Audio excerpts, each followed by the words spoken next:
Ver hoje é um artefacto mesmo fascinante da história do desporto. É um livrinho, sabem? Escrito há quase um século por uma das figuras mais importantes da fundação do futebol português. Mas, atenção, isto não é bem uma história de glória. Na verdade, é um aviso. E cá está ele, o objeto em si. Chama-se Apontamentos e Recortes sobre Football Association e foi escrito por Cosme Damião. Foi publicado em 1925, portanto, este documento, que é bastante frágil, é muito mais do que um simples manual. É um apelo mesmo apaixonado de um homem que viu o desporto que ele próprio ajudou a construir, a começar a seguir um caminho que o assustava, e assustava profundamente. Bem, e aqui está o cerne da questão, e logo na introdução, é impressionante. Cosme Damião não anda mesmo com rodeios. Ele aponta o dedo diretamente ao mercantilismo dos dirigentes e, claro, aos jogadores que só queriam ser profissionais para ganhar dinheiro. Pensa nisto, em 1925 ele já tinha medo que a alma do futebol estivesse a ser vendida.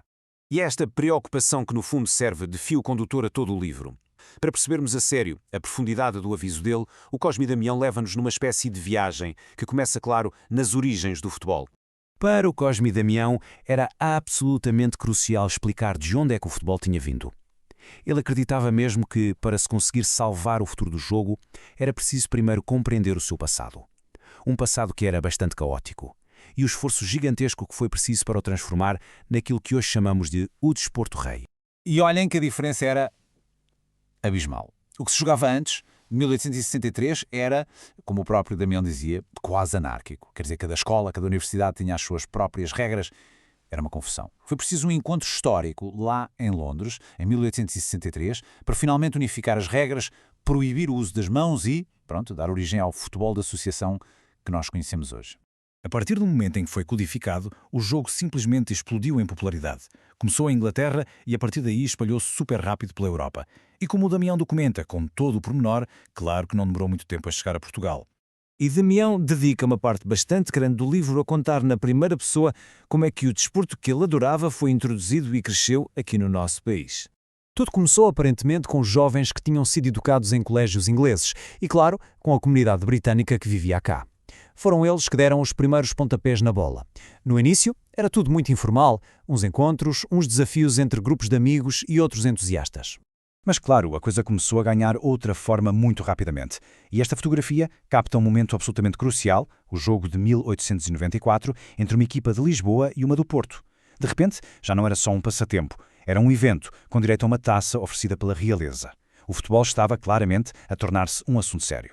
E com esta nova seriedade, claro, vieram os clubes. O Damião faz uma lista dos pioneiros, os nomes que basicamente formaram a base do futebol português. Temos o Clube Lisbonense, o Carcavelos Clube e, claro, aqueles que mais tarde se iriam tornar gigantes como o Sport Lisboa e o Sporting. E agora vem a parte mais fascinante. É que o Damião não era apenas um historiador a contar o que aconteceu. Ele estava lá. Ele fazia parte da história. Vejam bem, na equipa do Sport Lisboa de 1904, ali mesmo, sentado, está um jovem Cosme Damião. Ou seja, ele não está só a contar o que viu, ele viveu aquilo. Ok, e depois de nos dar todo este contexto histórico, o Damião passa então ao objetivo principal do livro dele. Definir o que é preciso para ser um verdadeiro jogador de futebol e também o que é que faz um grande clube. E a visão dele, já vamos ver, vai muito para além da simples técnica. Para o Cosme Damião, o futebol era um jogo de inteligência. E prova disso são estes diagramas táticos que ele incluiu no livro. Ele queria mostrar que isto não era só dar pontapés numa bola. Envolvia posicionamento, estratégia, pensamento. Era, no fundo, uma ciência, uma arte que exigia estudo.